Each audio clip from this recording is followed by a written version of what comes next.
Welcome to the latest edition of the Shukri Wrights podcast with your host, Shukri Wrights. Season 3, Episode 1.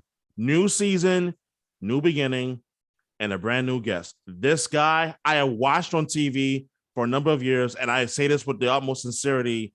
When I grew up in New York, I watched a ton of New Jersey Devil games, especially in the early 2000s when the New Jersey Devils were truly one of the preeminent teams in the NHL. And Devil fans throughout the New York tri-state area know this man as Mr. Devil, 3-time Stanley Cup champion, NHL Network analyst, and New Jersey Devils color analyst on MSG. Ken Daneyko joins the podcast today. How are you doing? I'm doing good, my friend. How are you? Thanks for having me on. I see you've got your Boston Bruins sweatshirt on. Yes. Obviously, I do NHL Network. I get to cover all the teams and the great star players in this league. And if I believe that's Patrice Bergeron. Yes, it is. A ton of respect for him. Players in the game. So it's okay that you're not wearing my Devils logo. Oh man, I get it. I get it. Like the Devils are a team in which that they have been in a rebuild over the course of the last couple of years, but they also seemingly have like a very exciting young core that's developing on the fly. We talk about Jack Hughes. We talk about Nico Hischier. And what I'll ask you, like, what do you see with this young core of New Jersey Devils players that has you excited and brimming with optimism in regards to their future? Finally, after some rebuilding, retooling, I think General Manager Tom Fitzgerald, now that he's settled in his seat and taken over the Devils and trying to reshape, retool this team, the young guys, you nailed it. There's a lot of young guys, regardless of their record last year, a lot of tough losses, but they competed there in every game. And a lot of these young guys had good seasons. They played well. You could see they belong in the National Hockey League. 3-4 years ago, the Devils really didn't have a lot of good young prospects. It was scattered a little bit. And so it was tough to see the future. But now all of a sudden they're building together, growing together. And you're seeing, you mentioned Jack Hughes made a huge step from year 1 to year 2. Nico Hischier last year was injured for the most part. So I expect big things from him this year. But he was named captain. He's just a youngster at 23 years old. Zaka was better. Sharon Govich came on the scene as a goal scorer. We never knew what he could be, and now it looks like he could be a big part of it. I go on down the list. Ty Smith, Pavel Zaka with a great year. You got Jesper Bratt. So these young guys have to grow together, have to believe in themselves. And I went through that in the early 80s with the Devils till we finally started to turn the corner in the late 80s. But when you do it together and you build from the ground up, it becomes gratifying. Now, all of a sudden, Fitzgerald felt the time was right. You can't buy a winner. I know our fans were getting impatient, saying, we're not spending any money. We're not going out to get free agents. But you don't just do that when your team's not ready. And we were nowhere near that a few years ago. Well, now in the offseason, they go get the prize free agent, Dougie Hamilton. They trade for Ryan Graves because that's an area we needed to improve on defense. Got a veteran goaltender to help Blackwood, who I think has a bright future in Jersey and can be a number one and elite goaltender in this league. But you need all these other pieces to insulate these young guys. And I think that's exactly what the Devils have done. Now it's about coming together on the ice. They're in a tough division. We know that. But I'm cautiously optimistic if things are going to be better in the near future here. And I'm really looking forward to this season to see the development and growth of these young guys. And if they can take that next step and be competitive this year for sure. You talk about the Devils teams that you were a part of in the early 1980s, and those were some very, very lean years. This was a team that was moved from Colorado. They were formerly the Colorado Rockies, and they became the New Jersey Devils. And you drafted in 1983. Am I correct? 82. 1982. The inaugural year, the original year, they moved from Colorado to New Jersey, and in fact didn't even have a team name yet. It was just New Jersey. Even when I was drafted, they were having a vote in the Newark Star Ledger at the time. But yes, I didn't know where New Jersey was, pal. To tell you the truth, I had to ask my mother, but I would have ran the 2,000 miles to get my opportunity. And lo and behold, 38 years later, still with the organization, still been they've been such a family to me. But yeah, we went through some lean times in the early 80s for sure. What gave you the ability to remain patient? Because follow me here. There's going to be a theme in during this question and the next question, patience. Because I read through your journey in the minor league, you know, going through we talk about getting drafted on 1979 by the Great Fall Americans and then going to Seattle Thunderbirds in 81 and then Maine Mariners in 1984. It was about patience. What trait did you build upon early on in your life that gave you that ability to be patient with the process to ultimately get to your goal? Well, I think you can use the word patience, but I think it's more along the lines of believing in yourself and understanding I'm going to do whatever it takes. I got shipped all over the place as a teenager. And you mentioned the Great Falls Americans. That was the team that owned my rights. It wasn't a draft in junior hockey back then. And never ended up playing there, played on their farm, kind of their farm system tier 2, where it all started, where I left home at 15 years old to play in the Saskatchewan Junior Hockey League 500 miles away for the Yorkton Terriers. They felt I was ready to go right from Bantam to junior, not quite to tier 1 junior in the Western Hockey League yet, but Yorkton went there. Then all of a sudden, Great Falls the following season folded. So I wasn't going to play there. So they ended up going to Spokane. I played as a 16-year-old in the Western Hockey League. A year and a half later, that team folded, and I got picked up by Seattle in a dispersal draft in December, midway through my second year in the WHL, the league that, you know, where you do your mentorship, shall we say, to hopefully getting drafted when you turn 18 years old. And Seattle was the Breakers at the time. They changed their name to the Thunderbirds after down the road when I was in the National Hockey League. But yeah, so a lot of different stops along the way. But for me, you need patience, no question about it. But I was just about believing in myself and not quitting. I was one of those guys that I knew I wasn't the most talented. Yeah, I had some ability, and that was my dream to play since a young boy and try to fulfill a dream of playing in the National Hockey League and just getting drafted, which I did in '82 in New Jersey. But it was when you fall down, you pick yourself up, dust yourself off. Everything's not going to be perfect along the way, and that's true for my whole career on and off the ice. But I always tell young kids, man, you want it now. Understand what you're good at, your role, and you're going to go through a lot of bumps along the way, but don't give up. Believe in yourself, because a lot of people, doesn't matter what walk in life, whether an athlete, whatever it may be, don't stop before that. You know, you get to that holy grail, that end of, as far as whatever your dream is along the way, because a lot of times we give up too quick. And thank God, that's one thing I believe in. I was like every other kid. I self-doubted. I didn't know if I was good enough to play in the National Hockey League. I didn't know if I was doing the right thing, traipsing all over the country between Canada and the United States to try to fulfill my dream. But I always had something in the back of my mind that just you know, trust your process, believe in yourself, and work harder than the next guy. And I know that's a cliche, but I was a big believer in that. I had to outwork everybody, or at least believe and think that I am, and preparing myself to give myself a chance at all costs to fulfill a dream. Did you have a mentor or someone that you looked up to that was helping you steer in the right direction, even when you had those moments and doubts, and in terms of, am I good enough to play at this level? Am I good enough to make it to the NHL and succeed?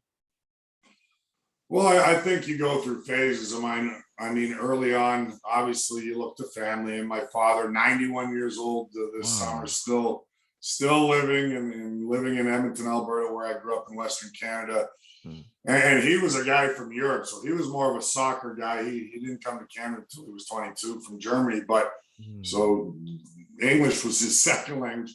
So he didn't know a whole lot about hockey until he came to Canada, where it's a religion, and he just really supported me. He was just a tough guy, a man of few words that was always telling me, if you're going to do this, you got to be all in. And I have an older brother as well, 5 years older than me, that, never got to the level I did, was a really good athlete, and smaller than me, but was ferocious and had that mentality that he'd always drive into me, and we'd put on hockey mitts in the basement and go at each other. And he was kind of toughening me up, and he'd send me upstairs crying sometimes when I was 12, 13, 14. And this is just coming to me now. But my brother, and when I hit 15, I remember we went down again, and I gave him a little bit of a whooping, and he was 20 years old at the time. And he said, "All right, that's over with."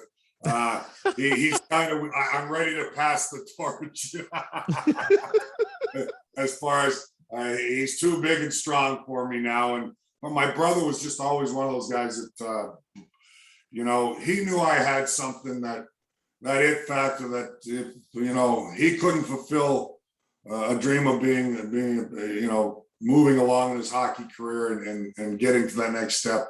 He wanted to be supportive, and he always had that incredible. He was incredibly driven, and I took a lot from him as well. And then when I got a little older, when I was drafted at 18 and 19, 20, trying to get my foot in the National Hockey League, I grew up with Mark Messier from the Rangers in Edmonton, and he was 5 years older than me, and he was just and his family and his brother Paul was a real mentor to me. Was a guy that, obviously one of the greatest leaders in sports, for me, maybe the greatest leader ever, as far as he commanded respect. I used to travel with him. I used to hang out with him. We used to have a lot of fun together. It didn't matter where I went, whether it was Greece, whether it was Europe, and we've been to a lot of places together. Wherever he walked, he had that aura about him, that presence, that leadership ability. He didn't even have to say anything. And that's a special quality. But he was a guy that believed in me as well. I used to go to his hockey schools when I was 12, 13 years old. And he was a guy that really mentored me and really believed that, I had something and I was going to have what it took to be a National Hockey League player. But I really grew up around those Weather Dynasty teams and a lot of their guys, whether it was Gretzky or Coffey, all the guys I got to be around because of Mark and Kevin Lowe, and I can go on down the list. Those guys taught me a lot as far as what it was going to take and the drive, and they just had that special way about them. Besides talent, obviously you need talent, but you need a lot more than talent. You need belief and a certain drive, and I learned a lot of that from Mark. In season 1, I had Hockey Hall of Famer Grant Fuhrer as a guest on the podcast. Grant's another guy I grew up around, knew Grant well. Wow. And he was a certain guy, certainly one of the crew that, I just watched them from afar and see these guys and just see how they carried themselves and how great those teams of the early 80s, the Oilers, were, and going, I want to be on a team like that one day. I want to lift the Stanley Cup one day, We're not really knowing whether it was going to come to fruition. And even when those guys were winning cups, I'd be out at the parties in Edmonton and the cup be around and the place would be mobbed and people everywhere. But I was like every kid, superstitious, never touched it, never drank out of it, because I go, I'm gonna win that one day. People probably thought I was nuts back then, because I was on a team that was winning 17 games a year, and I was just trying to establish myself in the league. But I always believed I was going to be a little part of the solution on a team that's going to build from the ground up. And fortunately for me, all that worked out. I have an interesting question in terms of, from that era, from those Edmonton Oilers teams in the 80s that you watched from afar. You talked about Mark Messier, and as well as getting to know him well and building such a strong relationship. Between the process of the Edmonton Oilers being built into what they became in the 80s and what happened in New Jersey starting in the early 90s, do you see any similarities in contrast in terms of how those teams were built? And also, do you think that the general managers of both those teams, like Lou Lamoriello with the Devils, and as well as Glenn Sather with Edmonton, do you see any similarities or differences in terms of how they went about building those great teams that won multiple Stanley Cups? Well, I think there's always a common denominator with great general managers, the leaders of your team, when they're going through the process of building a team, and that's identifying certain elements. And with Lou Lamoriello, it was a build from the back end out. And we always hear, I guess you could almost say this you can't really say this in every sport. Offense wins games, a saying that somebody had said to me.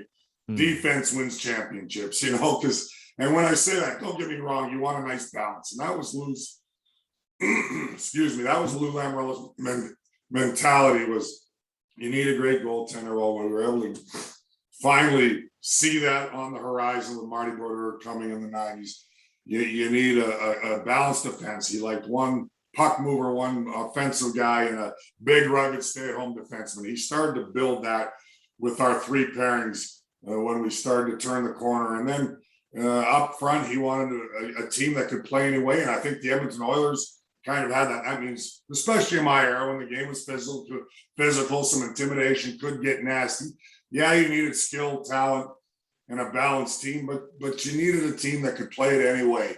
And we always used to say in the Devils, in our successful years, when we were starting to be a contender and win some Stanley Cups along the way, we had nuclear arms. We could. We didn't start a lot. We were a physical team, but if you wanted to play that way, we could beat you anyway, with speed, with finesse, with defense, goaltending. And yeah, if we had to beat you in the alley, we thought we could do that, or at least match you anyway. And I think Lou always had that mentality, especially in that era. And now, obviously, it's more of a speed game, but still, come playoff time, the more it changes, more it stays the same. I know in the early 80s, I always admired the New York Islanders as well in their dynasty, the late 70s, early 80s, because that's kind of the team I thought we were building as well. But everybody has that common theme, I would say, whether it was the Oilers dynasty, Islanders, when we started to be a team that was starting to win cups, is that, and character, and guys that, just have that drive. And I know everybody wants to win, and you hear that from players and the media. Well, they're built to win, and they've got a lot of talent.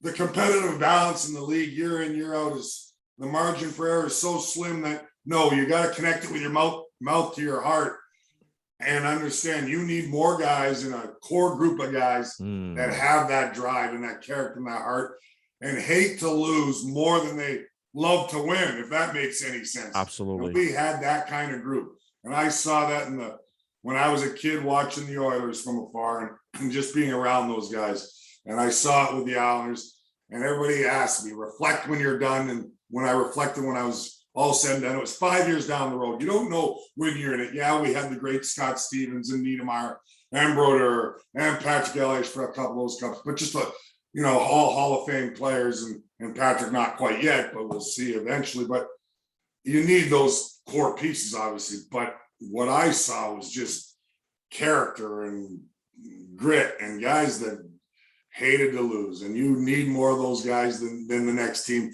because that's how close it is come playoff time, and how tight it is. And yeah, you need a break along the way. But we went through some bad years in the 80s, and then I noticed, and when we made the playoffs for the first time in 88 on a 7-0-1 charge, that was at the end of the season, just to get in the playoffs and then win the first two rounds and take the Boston Bruins to seven games, where they eventually met the Edmonton Oilers left in the finals. But that was I was like 23 years old at the time. I was pinching myself, or 23, 24, and going, man, I get to play my childhood or my team and Mark Messier in the Stanley Cup Finals. I don't know how I was going to be able to handle that if we can get past the Boston Bruins. And we were kind of that Cinderella team that was just on a roll. And the young guys we had, the young core that went through some lean years, was, finally believing that we'd be a team that could be a playoff team and maybe eventually vie for a Stanley Cup. But that was the Verbeeks and Mullers and McLeans and myself and Driver. And obviously, when we won the Cup, a lot of those guys were traded or moved, because that was Lou Lamoriello developing his team. You got to give up great players to get good players to build the team that you want. But that was going to be, I just remember back in 88, and what a great series we had against Boston. But we were that Cinderella team, knocked off the first place Islanders, knocked out the Capitals in 7, and then played the Bruins in a great series. I'm going, I could actually be going to a Stanley Cup final against the Edmonton Oilers and Mark Messier. Yeah. I don't know how I would have handled that because the friendship obviously would have been Yeah, out. absolutely. This is for keeps. And that, in fact, happened when he went to New York. It was like, oh, this is too big a rivalry. So that changed our buddy and notes sent to each other before games. Because when we played the Oilers, it was only once a year, twice a year. And it didn't mean much at the time because our team wasn't there yet in the early 80s. But so that's kind of how it started early. And then it took us 7 more years to get to a Stanley Cup final. But it's every kid's dream to not only play in the National Hockey League, but to win a Stanley Cup. And fortunately, that happened in '95. But there was a lot of steps along the way and a lot of patience that you brought up earlier. Absolutely. And when you often talk about the era in which you played in, when you first came into the league in '83, and throughout the '80s, the NHL had a staple of great defensemen, of rugged defensemen, including yourself. And when I talk about rugged defensemen, I also think of guys like Larry Robinson, for example. Obviously, Raymond Bourque as well. Brian Leach came along in the late '80s as well. And you look at those type of defensemen versus today's game, where the defensemen, they get involved in the rush. They're a bit more on the offensive centric, if you will. Like you think of Cale Makar, for example, or Charlie McAvoy with the Boston Bruins, and even John Carlson with the Washington Capitals. What is the difference between the era in which that you played versus today's era in which that you are allowing defensemen to get more involved in the offensive side of the game? Well, I mean, it's changed obviously a little bit from the standpoint I talked about different dynamic earlier as far as the physicality, intimidation. Don't get me wrong, game's still physical, and I've loved the evolution of the game. And it's just the bottom tier players, especially up front, with a little more skill and speed, but you lose some of that character. So from my era, where those guys that had to fight tooth and nail for everything they got, and the game again, the mentality was a little different. A lot of that's just because we know so much more about head injuries and things, and I love that the league's kind of gone the direction of protecting players at all costs. So obviously some rules change along the way, and with that, just organically, teams change a little bit, and it's been more of a finesse speed game, and kids develop, and it's just different eras. So it's like comparing apples and oranges. Having said that, some of the guys you mentioned could be stars in any era. I mean, Larry Robinson could play the game any way he wanted. He was physical, great skater, joined the attack, tons of points. Brian Leach would have been a star in this game. He was more along the Cale Makar line of, always in the rush, always joining it. So there was plenty of guys like that.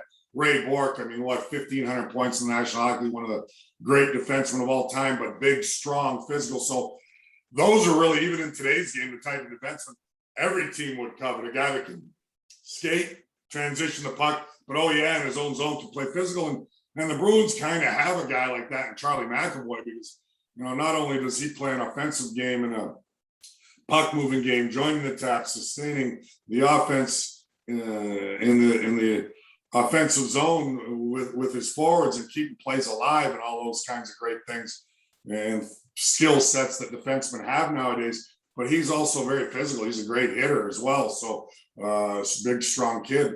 So teams love those types of players. It's balanced. But I mentioned the defenses that I played on with the Devils, and Lou Lamoriello back then.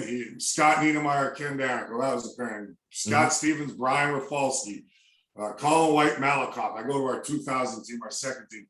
There was all the dynamic of big physical stay at home and the real good skater, puck moving defenseman. And that's kind of how he had his pairs. And I don't think you see it any different come playoff time. Today's game, where every team wants a bigger defenseman with reach and strength. No, the rules have changed, and you can't play as nasty around your net, where forwards had to really pay the price. The whistle went in the pocket come playoff time back in the 80s, 90s, and early 2000s. But the game has transitioned. You're right. So, but star players, I always say, guys that you mentioned on the back end, or the Lemieux or Gretzky's or Messier's, or we can go on down the list. These guys are as great. I always want to give them their due respect. They say guys are bigger, stronger, faster in today's game. And I love the skill. Like I said, the kids can do so many things with the puck that in the lacrosse style goals and things, the courage they have to try and the confidence is unbelievable. It's remarkable. And we didn't see as much of that in my day. But I will tell you, the guys I mentioned, the great Gretzky, the Lemieux and Messi's, these guys would be stars and probably the best players in the league today. And I mean that against anybody, because they were just iconic players. I mean, so it didn't matter what era, but I love the game and the skill of these young players. You're seeing fourth line players being able to toe drag and make defensemen look silly and the great set of hands. And that's a lot of fun. It's just a different time, different era.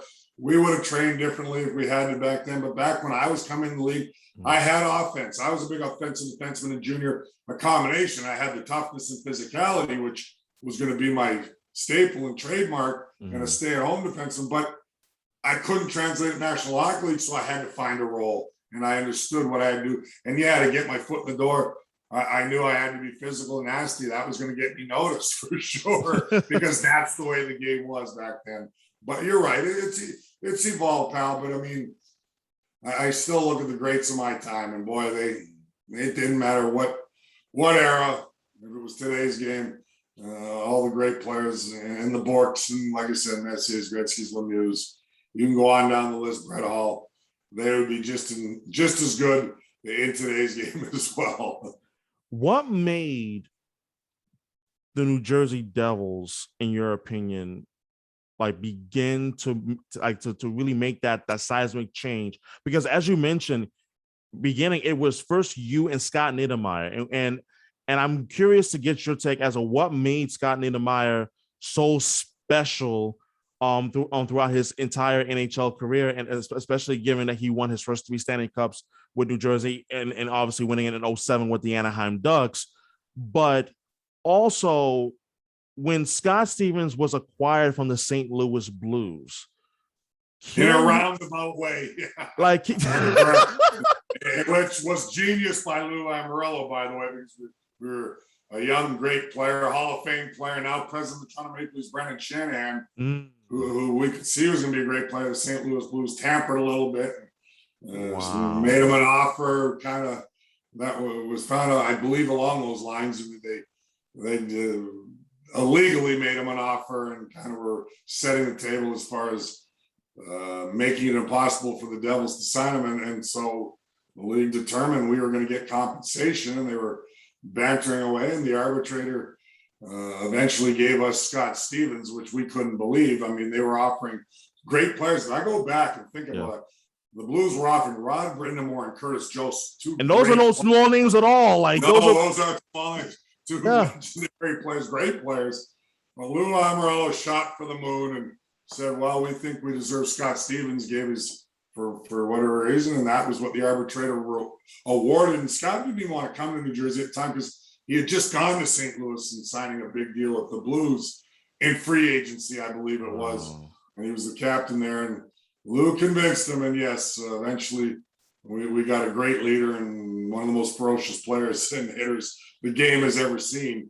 But that was an interesting time back then. But Lou Lamoriello was such a great leader and a guy that back then actually was just getting his feet wet. We didn't know a whole lot about him coming out of college with Providence College as an AD there. But boy, we got to know him quick, as the league did, as far as a guy that really knew what he was doing and really knew how to build a team.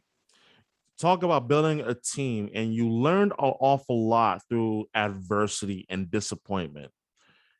In '94, your team, the New Jersey Devils, went up against the New York Rangers in what I genuinely believe is one of the great playoff series in NHL history. 7 games, Eastern Conference Finals. And let's start with Game 6 first and foremost, because you talked about Mark Messier earlier in this podcast and your friendship with him.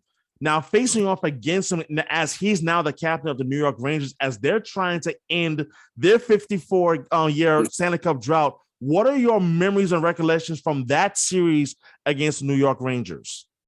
Well, I think you nailed it as far as one of the greatest playoff series ever played. Now that it's all said and done, I've been retired a long time. It's excruciating and devastating a loss in that series was in a game 7 double overtime. So it hurts even a little bit more when you're that close going to the finals. But on the flip side, now that I look back, I was just proud to be part of one of the epic series of all time, really. And I try to be a real historian of the game and all the great players and great teams, and remember so much of the playoffs and great series throughout the National Hockey League over the 100 years. But boy, that was as good as it gets. I look at the star power on both sides with the Leaches and Messiers and Richters and Adam Graves and the toughness. And then from our side, Niedermayer, Broder, or you go on down the list, Stevens, and just the Hall of Fame players that played in that series, the physicality, the great goaltending, you name it. It had everything. It had drama. It had whatever you thought. And yes, it had the great Mark Messier, somewhat guaranteeing Game 6 win when he was down 2-0 halfway through the game. Yeah. But that when we were up, and that was the disappointing part then. But that's you have to learn how to win, and you have to go through steps. And for us, right there, that was the learning lesson. And fortunately, the pain was eased when we won the cup the next year. But we learned the year before, we didn't put the nail in the coffin, as they say, up 2-0 Game 6, dominating the game, and we kind of froze. Yes, one of the great leaders of all time took over the game, and the Rangers turned the tables in the second half of that game, and Mark had the hat trick of sealing the deal in the empty netter. But for us, we felt we couldn't handle the pressure, really. I mean, we up 2-0, that close to going to the Stanley Cup Finals, and we were dominating. It would have been 5-0 if not for Mike Richter. I remember that Game 6, so there never would have been a Game 7 looking at history. But that's all the steps you need to take. And we didn't know. They had a veteran team. They had the greatest leader in sports in Messier, and we couldn't put them away. And that was part of our learning curve. And we learned that in the next year, because in the come playoff time in 95, all those little things that come up come playoff time in tight games, we knew how to handle better. And that's the big thing I took out of it. That's part of those. When you hear the terms from so many coaches, so many general managers and players, that you have to, take those steps. It's a process, and trust the process, and all those the great cliches. Well, that was one of them, and learning how to win. And that was the meaning of learning how to win for us when we're so close, because it's not easy to win. Every team wants to. There's so many talented teams and skilled teams, but we didn't close the game, and that was our window of opportunity in Game 6. But we had to go through it to understand what it took the following year in those certain circumstances. And we went through it again, but we were able to handle the pressure a little bit better the next time around. 95, the team that finally broke through. You had guys on the team like a Bobby Holik, Claude Lemieux. You had Bobby Carpenter as well. And you're talking about Brian Ralston. Yeah. How important was it to have character guys in that locker room, given that you learned the lessons of 94 in order to break through against, by the way, for the younger audience that's going to be watching this later on, the 95 Detroit Red Wings, they were no small wagon team at all. This was another team that was on the rise, trying to break through and overcome their own Stanley Cup drought as well. But having those character guys, as I mentioned, in the locker room, obviously we talked about Scott Stevens and Niedermayer, but not forgetting about the Brian Rolstons of the world, or even the Yaroslav Mardrov and so forth. How important was it to have? Yeah, Sergei Brilin. Oh, hey, look, I'll go right to it. That's another, and it's a great point you bring up, and I know kind of where you're headed as far as yes.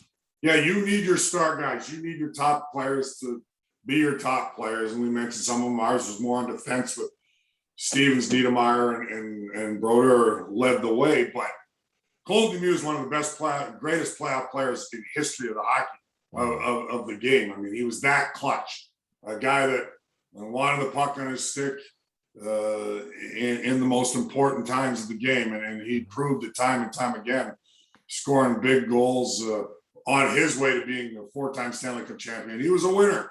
But Neil Broughton's a veteran back then in 90. I'm looking at our first cup, kind of at the tail end of his career, but just his veteran presence, savvy, and understanding what it was going to take. I mean, he was terrific for us. You can go on down. We had also building a championship team. Lou Lamoriello also was a believer. You needed your young, enthusiastic first, second year guys, rookies and young players. And then you needed that middle core, guys that have been around 5-6 years. And then your key veteran guys that maybe been around 10, 11 plus years. So it was that nice balance of character type players, but guys that were at different stages of their career. And Lou Lamoriello really believed in that as well. I look at our 2000 team, to have success, those are kind of the elements he looked at. We had John Madden, Jay Pandolfo, two young guys, Boston native, Jay Pandolfo. Yeah. Assistant coach of the Bruins, now coaching Boston Yes. University. I wish him the best of luck. Love Jay. What a character player he was. And those guys that do all the little things you need to win. And great penalty killers. But then we had, Scotty Gomez as well, a rookie, went on to win the Calder. And then we had all the veterans that I talked about. But even in the early days, or 95 Cup win, the Brian Rolstons, you mentioned, and the Brelands, those were young, enthusiastic, highly skilled kids that just blended perfectly. Billy Guerin, general manager of the Boston Bruins, it was about his second or third year, our first cup. Big power forward who could fly. We just had such a nice look. Tom Chorsky. You don't forget the crash line of McKay, Holik that you mentioned, and Mike Peluso. I mean, that line was tough to match up against because not only were they nasty and physical and could fight when need be, the McKays and Pelusos, which you needed back then. Those guys chipped in offensively a ton. Bobby Holik was a beast and a great with the puck. McKay had 8 goals that season during the playoffs as a fourth liner. So we had elements you need today as far as winning championships. But I think it's no different when you see teams acquire players at the deadline in building their championship teams. Look no further than Tampa Bay Lightning, right?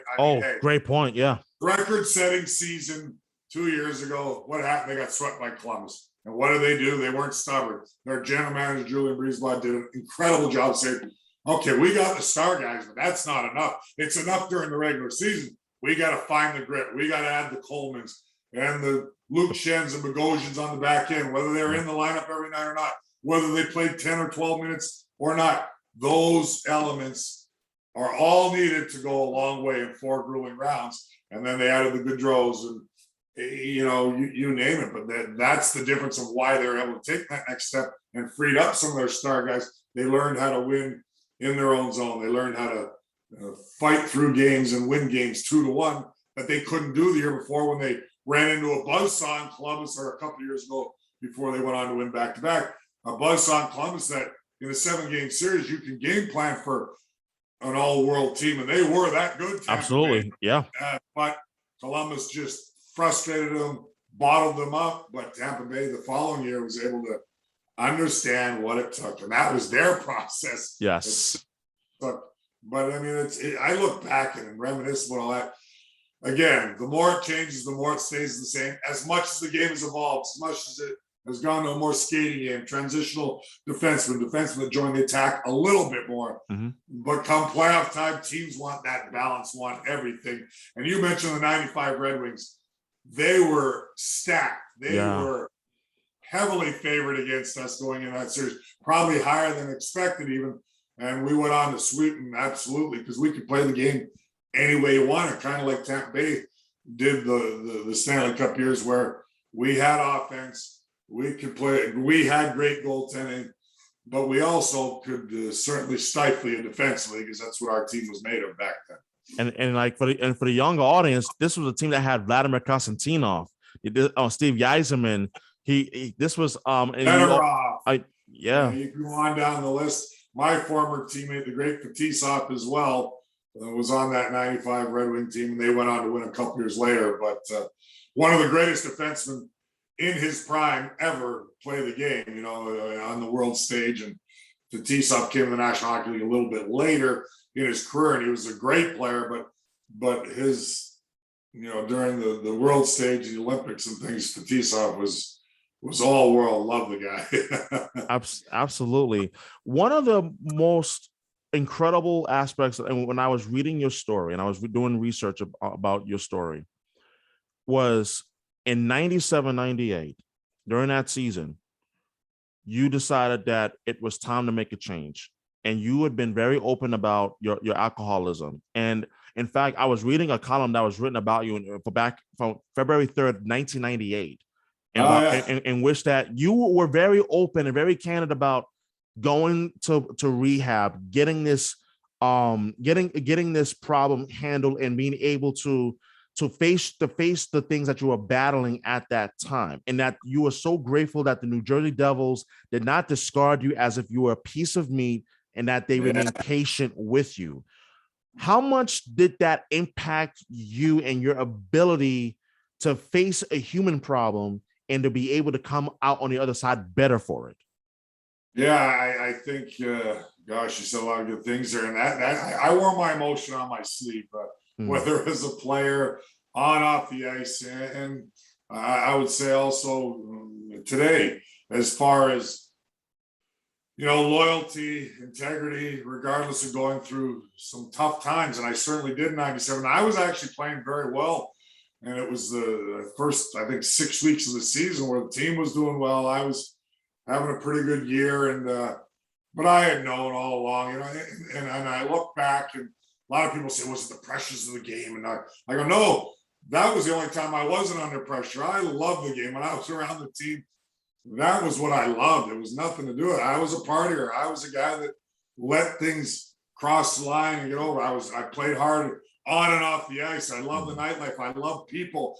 I was gregarious until over the last couple of years before I went to rehab in 97 publicly, because I went during the season. I think at the time I was the first player ever to do so, as far as a lot of situations were handled privately, but the league had the NHL PA and behavioral program in place to help players along the way. But a lot of guys went privately because we were too embarrassed back then, or shy if we had a problem. It wasn't just about addiction or alcohol. It was about family problems. And a lot of guys use that to their advantage, certainly, because we're human. We go through the same things everybody else does in life, as you know, whether you're a pro athlete or not, we're all the same and have our ups and downs of life and problems. And mine, I wasn't sure, and it's always one of those things, you take steps, seeds are planted, but I knew I had to take a long, hard look at this. And the only way I was going to be able to do that was to step away from the game. And that was devastating to me, because I loved my New Jersey Devils. I loved the National Hockey League. I loved, playing in the league. And I never took that for granted. I respected the game so much. But I was nervous. I was scared to go into Lou Lamoriello's office, and our late great owner, John McMullen, who I loved like a second father. I mean, he treated me like gold and was always there for me. But they knew, obviously, they know way more than you think. I mean, Lou had me in his office throughout my career a million times. I've told those stories as far as, and some were funny, and some of it was the tough love and kind of that stuff. And him and I laugh about it now. But obviously, you can't jam it down someone's throat to seek help. You have to want it. And Lou always would say, you got to curb your lifestyle, man. I don't know how you come to play at 7:30 at night so hard, but I know where you were, or you're staying out too late, or you're partying too much. And that was the times back then. And a lot of players did. But I was crossing the line from my own mentality. I'm not feeling good about myself. Not just about not feeling good the next day. I had a God-given ability to work my tail off and burn the candle at both ends when need be, because I worked out like a maniac, and I could do it. But when it started, you get a little older, and it started to affect me, and it started to affect me mentally. I'm not happy with myself. I'm struggling here. And when you have that internal demon, shall you say, where I'm going, I'm letting some people down. I'm not as responsible. Is it affecting my game now? I got to check this out. My life is more important than the game. And like I said, it was devastating for me. And when I went into Lou Lamoriello, he goes, it was like he knew I was coming. He said, it was like he was saying, what took you so long? You know what I mean? As far as we're here for you, man. You'll always, be part of this Devils team. And that was why I was so nervous, because I'm going, am I going to have a job when I come back? That's why I was so nervous to even approach Lou and the Devils and the ownership and Dr. McMullen at the time. But they had my back like no other, because I was a guy there from the start, and the loyalty I showed them was being reciprocated right away. And I was so grateful, tears in my eyes, going, and I felt it. I felt the love from the Devils organization and Lou and McMullen and Dr. McMullen, the fact that, Kenny, we're here for you, man. Your life is the number one priority for us. We'll take care of the hockey stuff, and it'll be here for you when you get yourself straight and feeling good about yourself, basically. Everybody thinks when you have an addiction problem, you have an alcohol problem, I think, or not everybody, but so you get stereotyped like, well, what, you turn green, or what happens when you drink? No, I was a partier. I love to have fun, man. Half of the states probably drank with me, half the Devils. and you can ask them, and that's probably why they named me Mr. Devil, because I enjoyed life. I enjoyed people. I enjoyed the fans. I gave them the time of day every day, and I still do to this day. And that got to the point where alcohol became a problem, because I couldn't say no anymore. I never turned down a drink. But when I took it serious and took a step back and said, in '97, I got to step away from the game, and it was like Lou had a smile on his face. He wasn't. I thought he's going to be upset and what's going on, and he's playing pretty good. Can we wait till the off season? And he was like, no, go. I'll handle everything here with the press and the media. And I think the first thing he said is, Ken Daneyko is taking a leave of absence. And, I'm sure some people knew, but he didn't come right out and say what it was for until I was a little down the road. But again, I'm still so grateful the Devils were there for me. And when I came back, and it wasn't for about 3 months, because we were the program I went to with the league and the NHL, PA NHL behavioral program and substance abuse. They were there for me, but they went on their timeline. I wanted to come back in a month, thinking you're fixed in 30 days. You go to rehab. Well, no, I went for about 2 months, and then another month before I came back to Jersey. When I came back to Jersey, just to get back into game shape and acclimate my life again under normal circumstances. But I was anxious. I was chomping at the bit, and it was still only seeds planted. I stayed sober for almost a couple of years at the time then, but after my career went through the gamut again, and as far as after my career, because I didn't have to be in shape, and didn't have to focus. Like I had such discipline, and I was able to curb it even during my playing days, because the game was so important to me. The Devils were so important to me. So I wouldn't drink for months, regardless if I was hanging on by my fingernails, because the game was what kept me going, and I loved it so much in my team. But thank God I took those steps in '97 and stayed sober. And like I said, everything's sure. After you go to rehab, well, you stayed sober and you're successful to this day. No, I went through the ups and downs, but I went through some relapses. Having said that, thank God I never quit on myself. Yeah, I quit drinking eventually, but I didn't quit on me, because many times I wanted to. Many times I said to myself, this is me. I'm just one of those guys. I'm going to play Russian roulette. I like to go out. I'm not an everyday drinker, but I'm a partier. I'm a binger, more player, and it's all relative. There's different types, but it's all comes to the same thing, addiction. And I always joke with myself and laugh at myself. Once you become a pickle, you can't go back to a cucumber. And I kept trying to go back to a cucumber. I wanted to be a successful drinker, a successful partying, kind of heavy drinker, but I couldn't get back there. I was already crossed that invisible line of, I'm an alcoholic, accept it. Now change your life, and in '97 was a big step, no question about it. And I did stay sober most of my career after that, but most of my time, the rest of my career till 2003. But then when the career was over, oh boy, let the party begin. And we just won a Stanley Cup. And And now I can kind of hide a little bit, and that's all part of the process. And I know I might have went on long about it, but I like to talk about it because if you can touch one person, one kid, I've got so many emails or things on social media when I've talked about it recently on other platforms, and kids going, it made me change. It made me want to take a look at myself.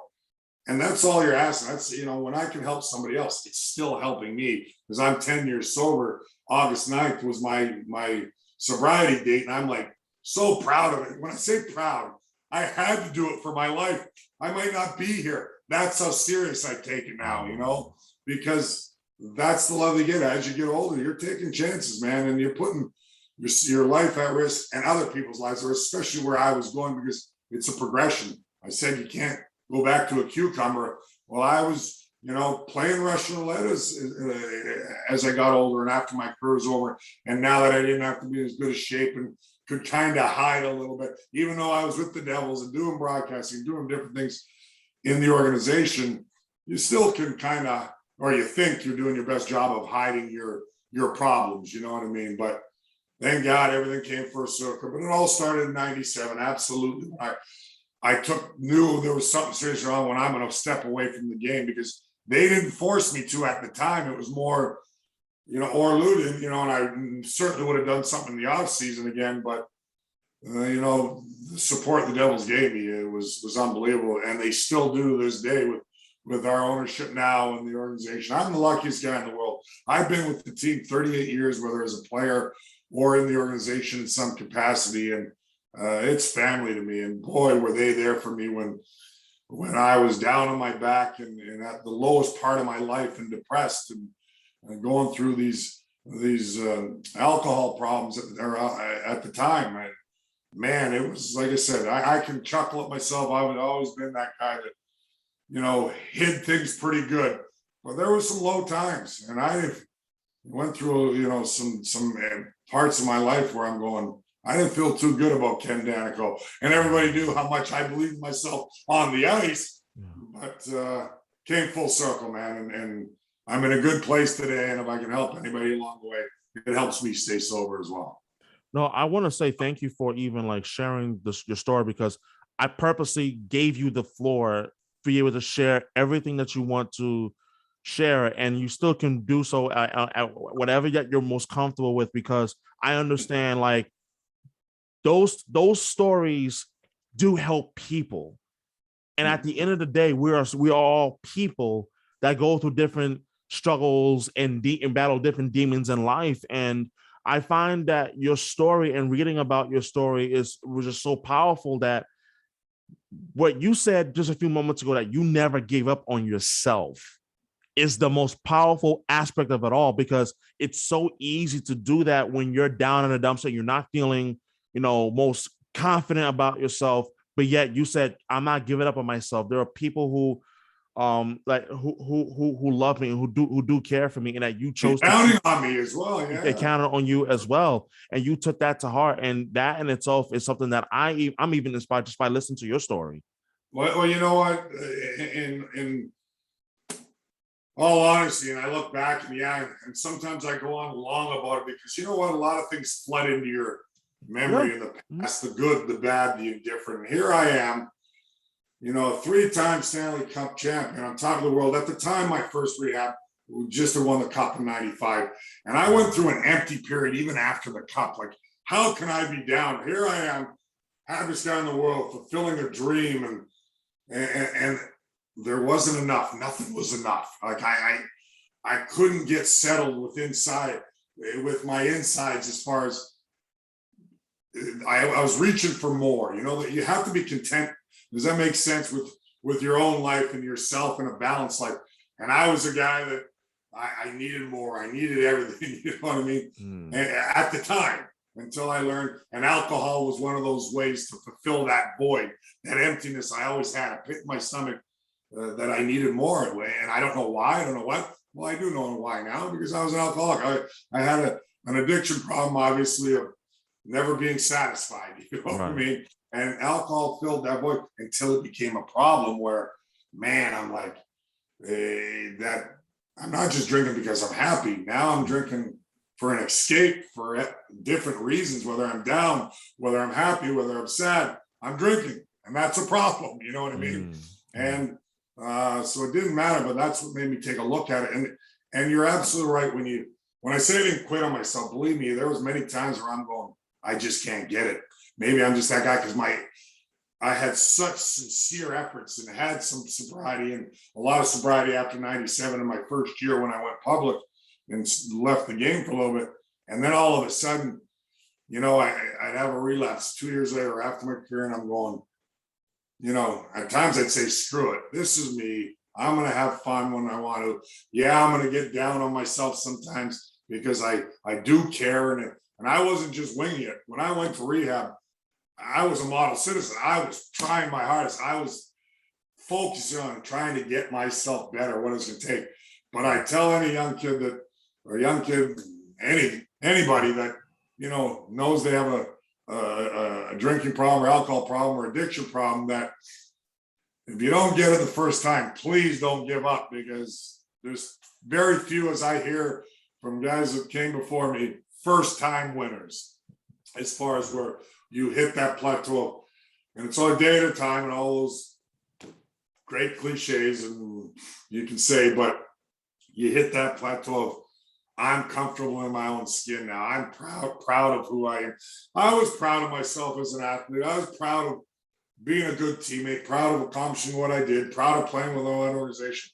But I am the most proud of, I am comfortable in my own skin and like who I am today in all phases, you know, and that's, you know, I still, doesn't mean you're perfect. I do a lot of things like, oh, what a knucklehead I am, and why did I do that? Well, that's life, right? Absolutely. But I have a better chance because making the right decisions or rectifying those decisions because I took care of the number one problem, and that was for me, stop drinking, and like I said, 10 years sober now, and I that's a miracle. And I look at the big guy upstairs, and believe me, that was a big part of it. I have some faith where I go, I couldn't do it on my own until I got humble enough and got my knees and asked for help. Is when somebody heard me. For sure. Absolutely. And I'm not you can get sober many ways, but that's just part of my story. I go, oh man, you know, I got to be sincere about this. I need help. And yes, the Devils organization, everything else that helped me, but the big fella upstairs certainly helped me along the way too. I'm a believer in that.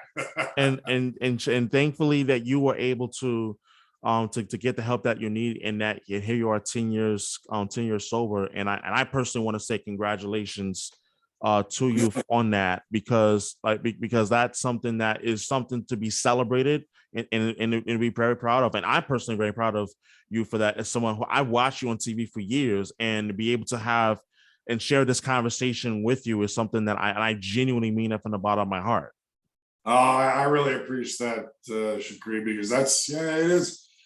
You know, I take it in stride day at a time, but my family, my kids, I have a 26-year-old daughter, a 22-year-old boy who goes to school in Boston, the Berklee College of Music, and following his dream and passion. But they are, you know, my daughter, more than my son, was a diehard hockey fan, still is, will text me during games when I'm calling the games and going, Dad, what the, you know what is going on? Yeah.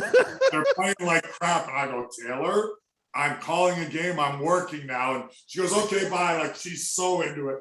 My son's into his own, like I said, dreams and passions. So he doesn't take it as hard as my daughter, ironically, but it's good. I love it.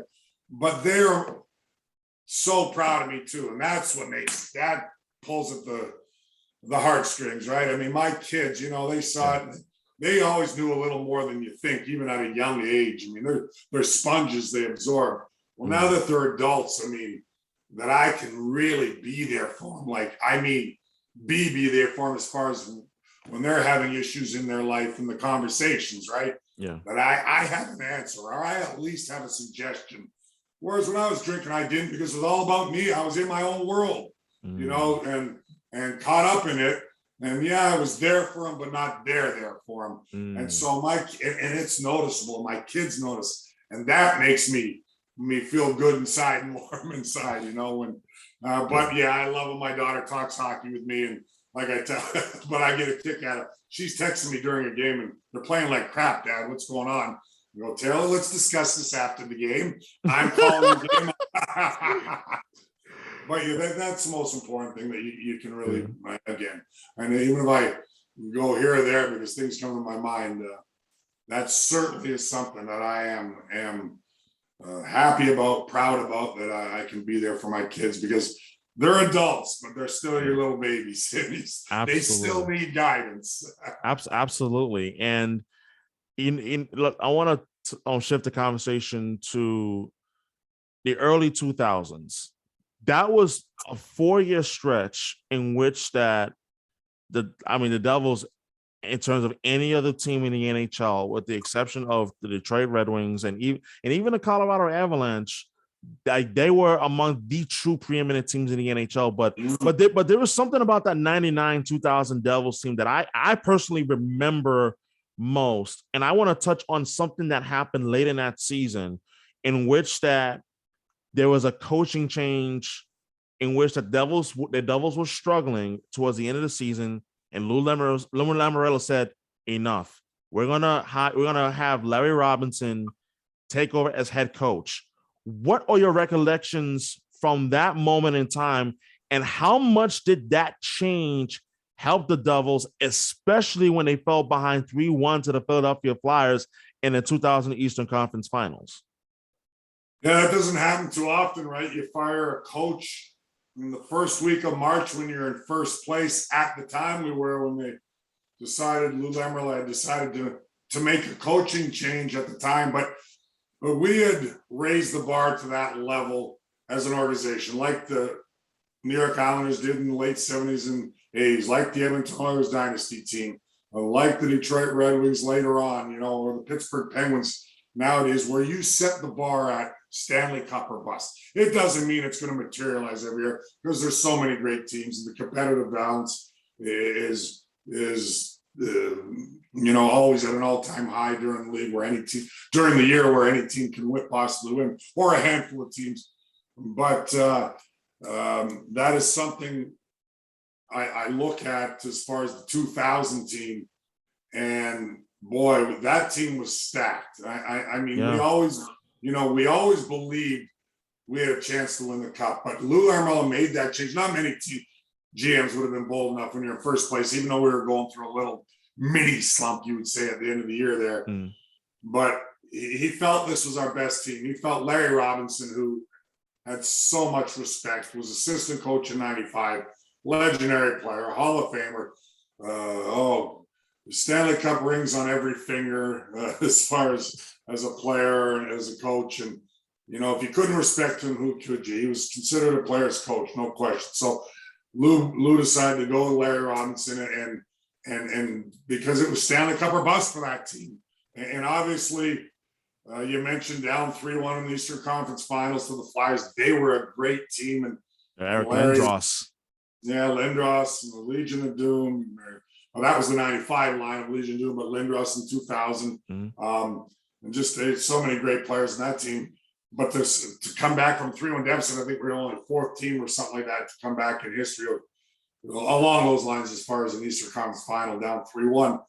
But Larry was such a passionate coach, great coach, and had a monumental blow up after being down 3-1 and telling us we're blowing an opportunity, and you're not out of this series, and if you believe you are, you might as well go home now. And it was a real wake-up call, and we really just felt his heart and his passion, and all the guys really rallied around that, and then went on to beat Dallas. But that team, it was so stacked, just such a good balance. I think I talked about it earlier, as far as a mixture of great young players like the Gomez's, who was a rookie and went on to win the Calder Trophy, and the Maddens and Pandolfos have been around a few years, were just amazing. And then our defense was probably could match up against any defense of any era, I believe, as far as how good it was. But it's the A-line, Arnott, Sikora, Eliash. I can go on down the list. So many great players on that team when we went on to win our second Stanley Cup.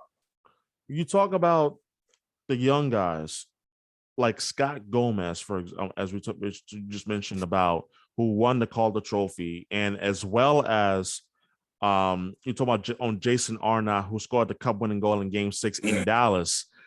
How important were guys like Patrick Elias, who had just came to the league, and Gomez and Arnott were to the core of the team that were still there, which included yourself, and as well as Scott Stevens and Niedermayer and Marty Brodeur from that 95 team. How integral were Scott Gomez and Patrick Elias during that cup run?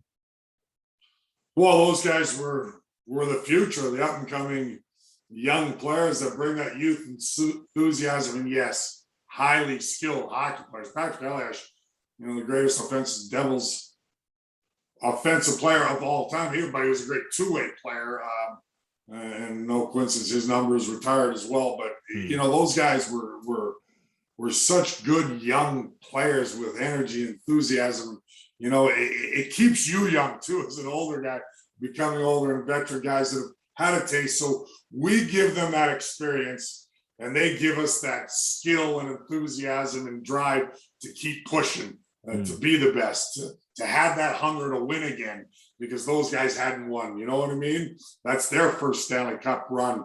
But it's just a nice combination. That's why you need that balance of players, and those were the future players. And you mentioned the veteran guys, but we just had a good balance, a mixture of youngsters and 5-6 year players and guys that have been around double-digit years and had won before. So that was a balanced team. But that team, like I said, stacked. And then Jason Arnott, he was a beast that year. You have the guys come on the scene and be stars for you. And those guys in that line in particular were, and really carried us at the time. And I always go back to Scott Niedermayer. To me, he's the greatest skater I've ever seen. The game was effortless. He could control the whole tempo of the game.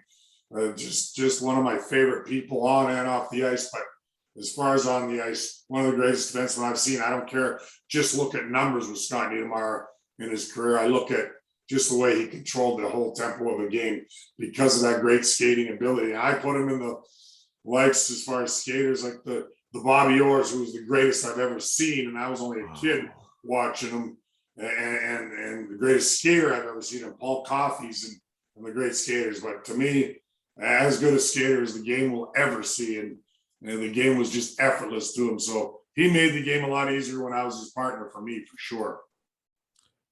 Wow.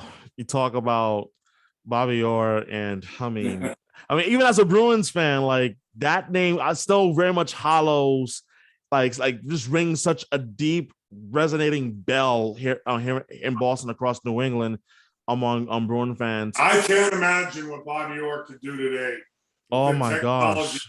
I used to watch tapes of him just to take a look at, even though as a kid I got to watch him on TV a little bit of Hockey Night in Canada, but he was skating like guys today with skates that were about a pound heavier, the metal blades, the grid, it was just remarkable. He was mind-boggling. He, as everybody knows, revolutionized the game. Absolutely. But he was still skating like the greats today. That's how good of a skater and dynamic of a player he was. So to me, we compared apples and oranges. He was the defenseman of who's the greatest player of all time. The Gretzky, you certainly have to say this, as he shattered every record, and the Mario Lemieux, and so many players to say.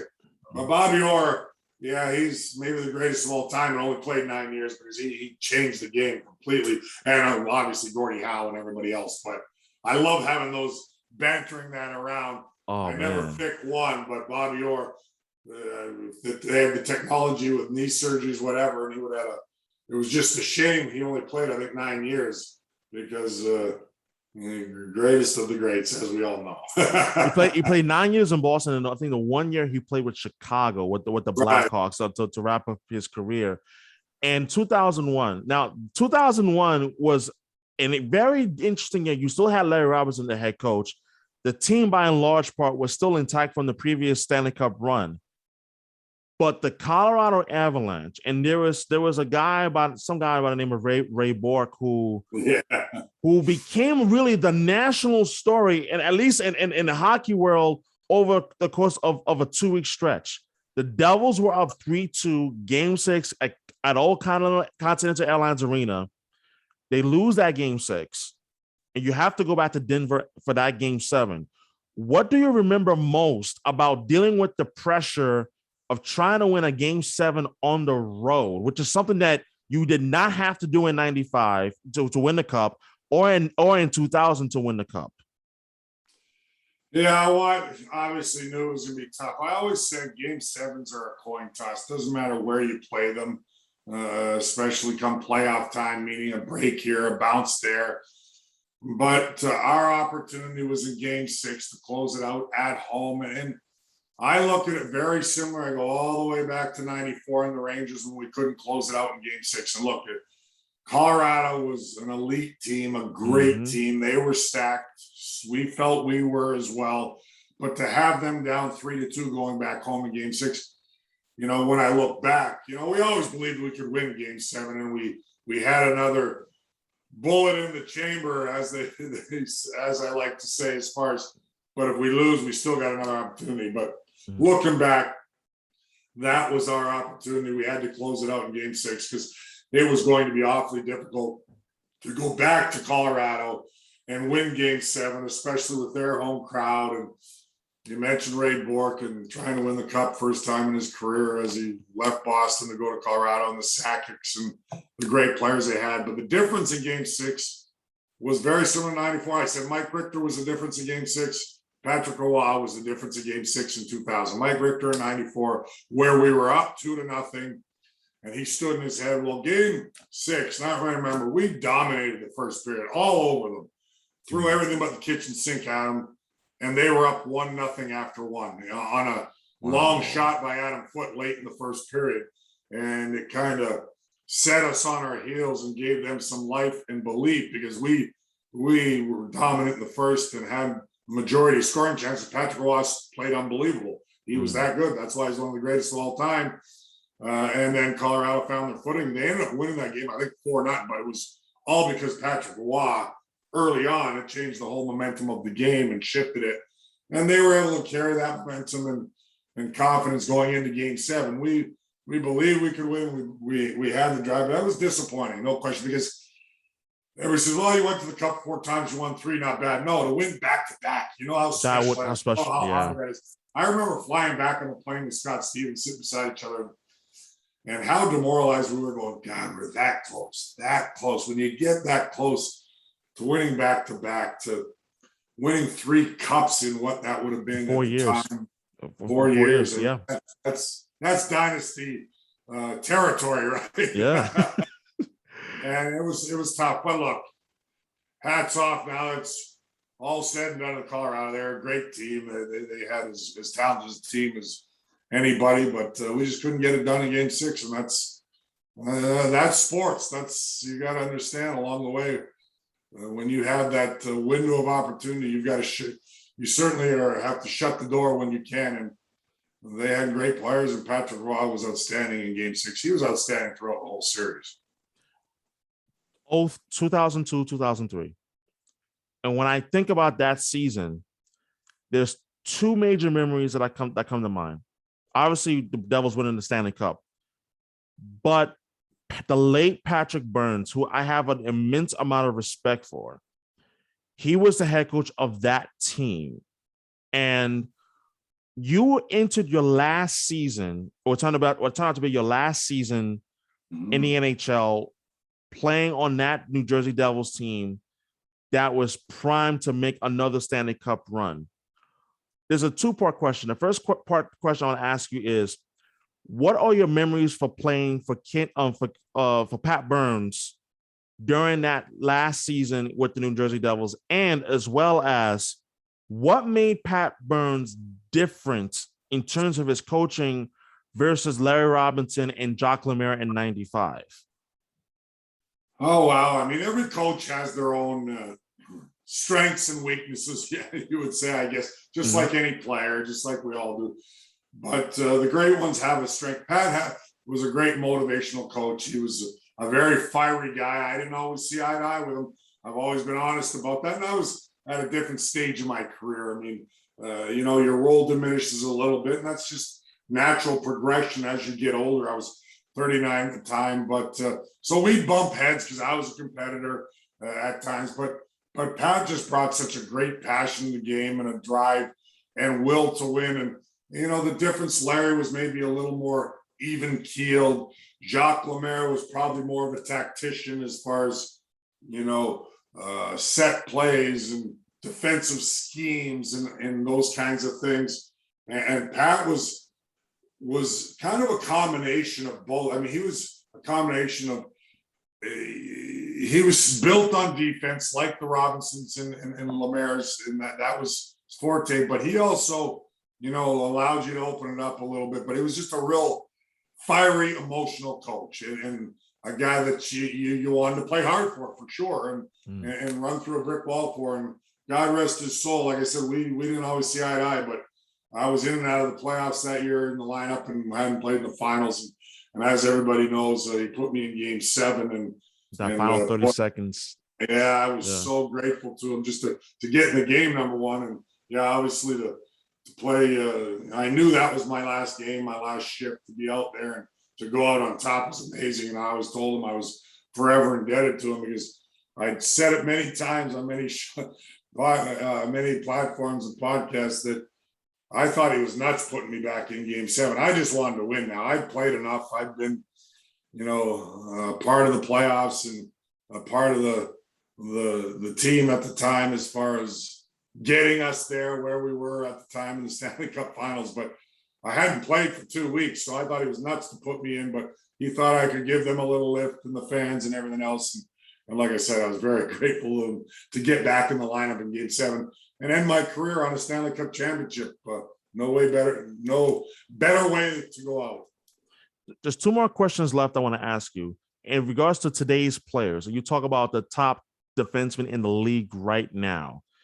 And one of the things that has really stood out to me when you talk about today's game, you talk about today's defensemen, a lot of these defensemen have an offensive side of the game that you rarely see the stay-at-home defenseman that can dominate only in their own zone, but they're not good. They're not good skaters or they don't contribute offensively.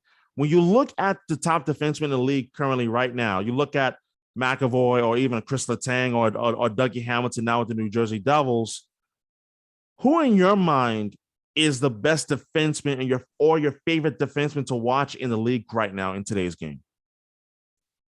Oh man, there's so many great ones. And you mentioned absolutely that there's, you know, in general, a little more of a transitional defenseman. Don't get me wrong, there's a lot of guys that don't light it up offensively, but they're mobile enough and they can move the puck and join the attack somewhat. So it's just a little more of a focus on having that transition defenseman. But we talked about you got to be able to defend your own end. And for me, you know, all around, and for a lot of guys, I would say Victor Hedman's a guy in Tampa Bay that just can play the game in all 3 zones very effectively with his reach, his great skating ability, his hockey IQ, his sense just when to join the attack or when to take care of his own end. But he's so good in the neutral zone at cutting off the ice and where players are stopping. The speed of the game now, you have to be able to shut down top lines, top opposing players before they enter your zone, because then it's almost impossible at times with the skill of today's game and lines and speed. But he's probably the best defenseman for me in the neutral zone of bam, he's there because of his confidence and his being able to stand up, and his obviously being 6'6" doesn't hurt. But there's so many. Cale Makar, the new wave defenseman. I mean, sky's the limit for this young kid. Just signed a long-term deal for a lot of dough already. And oh yeah, rightfully so. That's why the Avalanche wanted to get him locked up. I mean, just his shiftiness and escapability, and you know, he's made. I watched a few plays he's made inside the blue line where it almost looks like the forward's going to break an ankle because of his shiftiness. You think you're with him and he goes left, and you go right, and your legs get twisted up. And he's just such a talented, gifted, quick. You know, his quickness and his edge work is second to none. So, you know, he is fun to watch.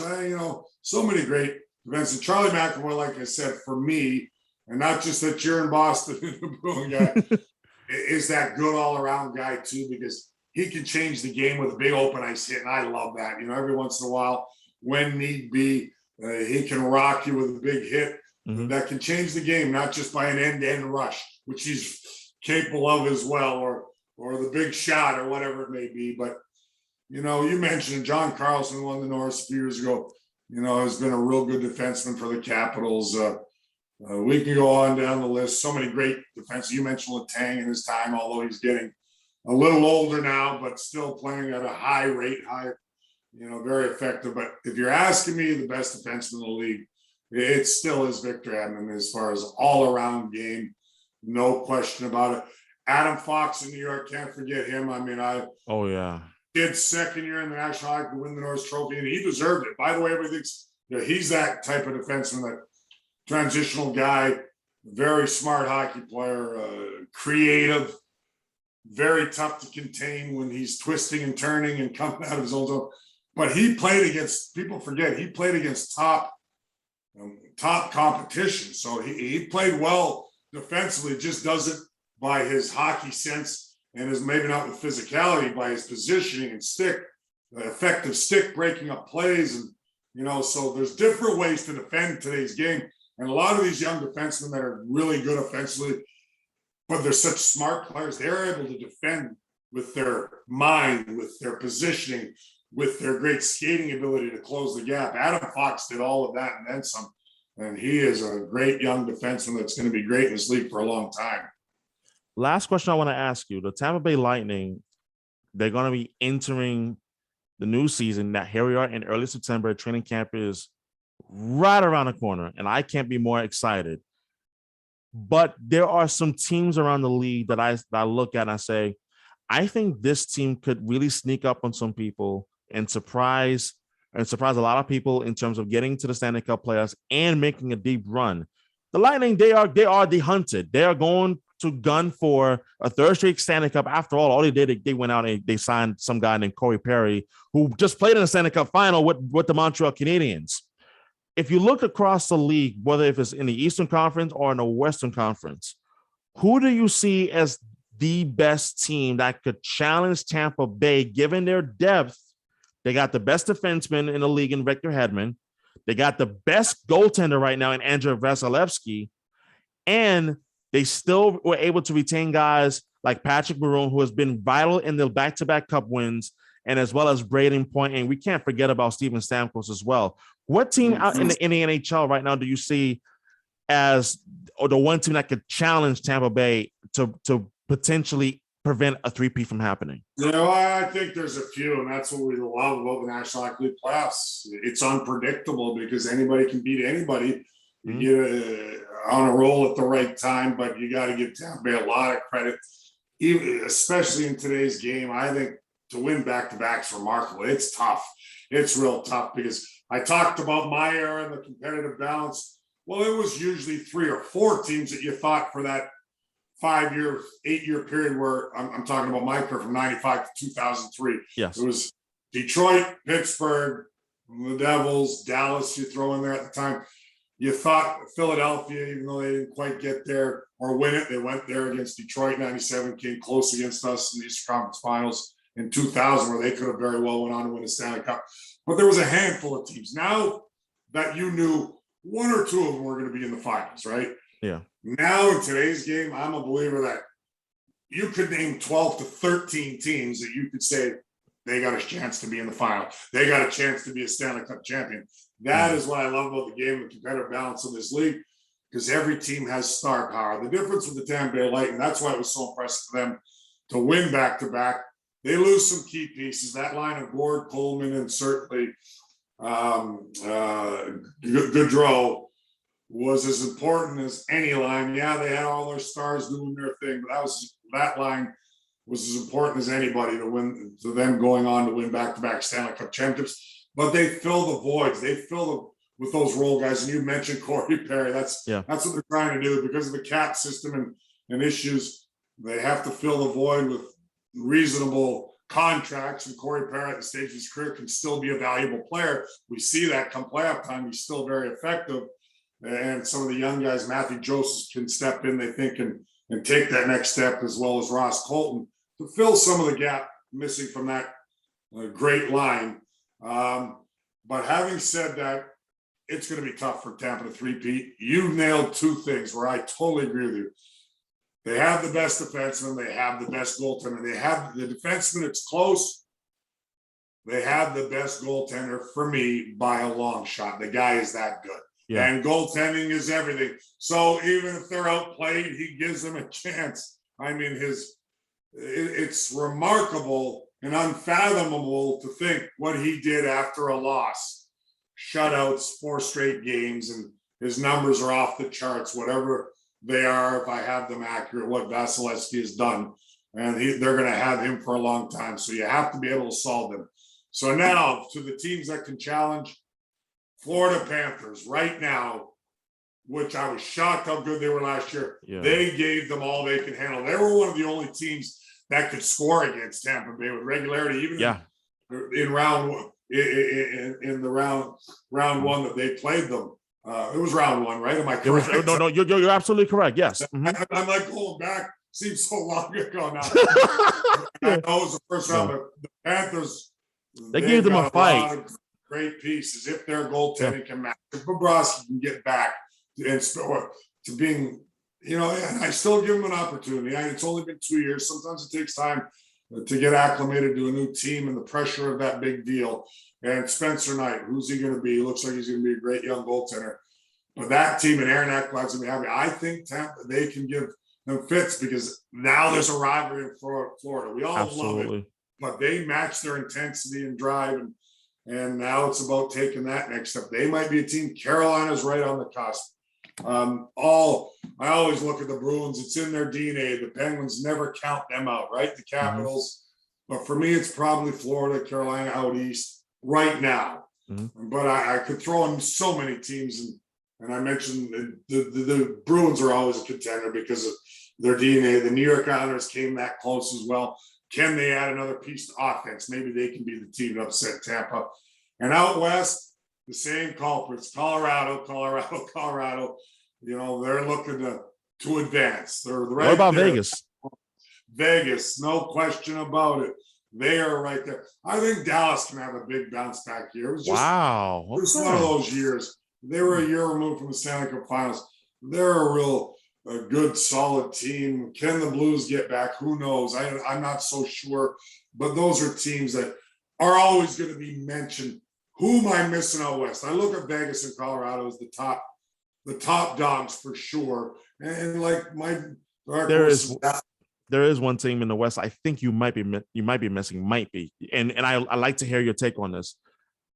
I really want to include the Vancouver Canucks because I think they are a team that is very sneaky and they're very close to getting. I think they're a playoff contender, but Stanley Cup contender out west. I think they're one of the more underrated teams in that regard, especially when I look at the core that they have. The goaltending is a question mark, especially with Markstrom and so forth. But when I look at Bo Horvat, Quinn Hughes and Brock Boeser to start out with, I think there is something there. But the only thing that concerns me is the scoring depth on that team. But I think they have a chance. No, I mean, you can throw a lot of the teams, even the Edmonton Oilers in there, as long as they, when the McDavids and Draisaitls are learning what it takes come playoff time and when there's more emphasis on shutting you down. And Connor McDavid says all the right things as well, as far as, I'm learning how to perform in these tight games. I think he made a statement recently about being just a better all-around player, and I'm going to continue to work at it to be a 200-foot player so that I'm effective even when I'm not, being all world as far as unstoppable like he is so many nights. And the Canucks, you put in that mold to a great young talent. I agree. Not a great year last year. There's circumstance for a lot of these teams. I give them a mulligan because of COVID and the unprecedented times. And a lot of teams, you could say that, So I think we're going to see where last year teams didn't have good years. And everybody's going to go, oh, what a surprise. They're having a great year. Well, no, last year just was kind of an anomaly for a few teams. Canucks are on the cusp. I don't know if they're a Stanley Cup contender. Love a lot of their young talent. And they do have a young goalie who's taking that, Demko, who's taking that next step, I think is going to be a real bright spot for them. But they need a year of health. And like I said, as far as, they went through some problems with the COVID, as so many teams did, obviously, and it set teams back. So I'm looking forward to seeing what certain teams like them, the Oilers, can do. The Toronto Maple Leafs, I got to put them in that. Everybody writes them off. They're as talented as most teams in the league. Can they tighten up? Can they play well enough defensively? Can their young stars, the Marners, the Matthews, just like you mentioned about Canucks, can they, or I mentioned about the Oilers and McDavid and Draisaitl, can they learn from their experience that what it's going to take in a tough 7-game series to be able to win different ways? And we can't just win by dominating offensively, because they're all great players in their own right. Can we do all the little things it takes to win championships? And I look back, and we'll leave it at this, is Alexander Ovechkin took him over a decade, double-digit years. Yeah, he's been all world. He always worked so hard and did whatever, and I don't think deserves some of the blame he took during the playoff years, where the Capitals were always President's Trophy winners but couldn't get over that hump, because he competed as hard as anybody. But he learned. He always played well in the playoffs, in my estimation, but everybody put the pressure on because he was the great Alexander Ovechkin, and why they weren't advancing at times. I thought he was a foot inside the blue line. He was blocking shots. The year they won the cup, he was scoring the big goals when they needed. That resonates through your roster. Everybody's watching them. That's our captain is doing everything to win. And Ovechkin, for me, that's what happened. And it's little things, but it's all the little things that add up. And when your captain's doing it, and that's kind of what McDavid has alluded to, and these guys, that they have to go through and have to learn come playoff time. And you mentioned the Horvats and the Pedersens, or if you're going to be a championship team, all the star players of all these good young teams. But it took Ovechkin a long time, and then finally, that was what was most noticeable to me. He'd always run through a brick wall. He'd always score the big goal. But now you saw the little things. He wasn't cheating on the wrong side of the puck. He was committed in his own zone every night, every shift, and he was their leader. And that was a domino effect on their team, and why they won the Stanley Cup, in my opinion, a few years ago. Absolutely. And I want to say thank you so much, Mr. Ken Daneyko, Mr. Devil himself, 3-time Stanley Cup champion, NHL network analyst, and New Jersey Devils TV color analyst. I want to say thank you so much for coming on the podcast today. It's been an absolute thrill and honor to have you on. And what a tremendous discussion and interview that we were able to navigate through. Thank you so much for the time. Great to be on with you, pal, and certainly enjoyed talking hockey, talking life. That's what it's all about. Absolutely. But can't wait for the season to start as well. Seriously, it can't come fast enough. Thank you so much. Take it easy, pal.